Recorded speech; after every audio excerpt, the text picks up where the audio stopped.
Eagle ও তার বাচ্চার নিষ্ঠুর বায়না। উঁচু এক পাহাড়ের চূড়ায় এক ঈগল মা তার ছোট্ট বাচ্চাকে নিয়ে বাস করত।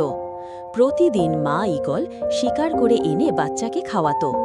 বাচ্চাটি দুধের মতো সাদা, কিন্তু মনটা ছিল অদ্ভুত এক কৌতূহলে ভরা।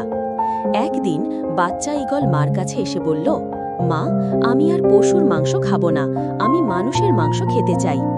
মা ঈগল বিস্মিত হয়ে জিজ্ঞাসা করল, মানুষের মাংস? তুই এসব কোথা থেকে শিখলি রে? বাচ্চা ঈগল গো ধরে বলল, আমি দেখেছি মানুষ কত শক্তিশালী, ওদের খেলে আমিও আরও শক্তিশালী হব। মা ঈগল বুঝল এই বায়নার পেছনে কৌতূহল নয়, বরং অহংকার বাসা বাঁধছে। তাই সে পরের দিন গরুর এক টুকরা মাংস এনে বলল, এই যে মানুষের কাছে এনেছি, খা। বাচ্চা ঈগল একটু চেখে বলল, না মা, এটা মানুষের মাংস না, এটা গরুর মাংস, আমি খেতে পারবো না। পরদিন মা ঈগল শূকরের এক টুকরা মাংস এনে দিল। বাচ্চা সেটা দেখেই মুখ ফিরিয়ে নিল, এটাও নয়, আমি মানুষেরই মাংস খাবো। মা ঈগল আর কিছু না বলে চলে গেল। কিন্তু এবার সে এক ভয়ঙ্কর পরিকল্পনা করল।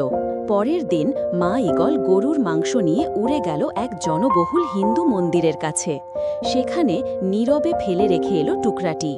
তারপর শূকরের মাংস নিয়ে গেল এক মসজিদের সামনে, নিঃশব্দে রেখে দিয়ে আকাশে মিলিয়ে গেল। কিছুক্ষণের মধ্যেই চারদিকে ছড়িয়ে পড়ল উত্তেজনা।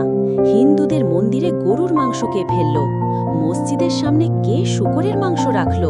ধর্মীয় রোষে শহরে হিংসা ছড়িয়ে পড়ল। হিন্দু মুসলিম দাঙ্গা শুরু হলো, ঘর বাড়ি পোড়ানো হলো, মানুষ মানুষকে কেটেছে, নারী শিশুরাও রক্ষা পায়নি, বহু প্রাণ ঝরে গেল। পরদিন মা ঈগল ফিরল সেই ভয়াবহ শহরের ওপর দিয়ে। রক্তমাখা রাস্তায় ছড়িয়ে ছিটিয়েছিল মৃত মানুষের দেহ। সেখান থেকে সে একটি টুকরো তুলে নিয়ে বাচ্চার কাছে ফিরল। বাচ্চার সামনে বসে বলল, এই যে তোর কাঙ্ক্ষিত মানুষের মাংস, খা। বাচ্চা ঈগল রক্তাক্ত মাংসের দিকে তাকিয়ে ভয় পেয়ে গেল। সে কাঁপা গলায় বলল, এটা কার?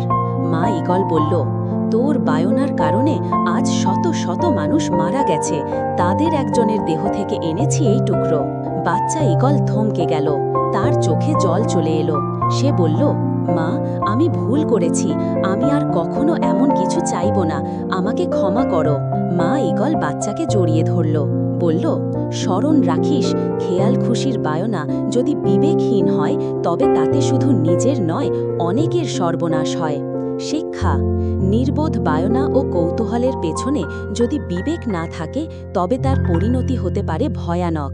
ধর্ম, জাতি বা পরিচয়ের অবমাননা কখনো খেলার ছলে করা উচিত নয়, তাতে ঘৃণা জন্মায়, ভালোবাসা নয়।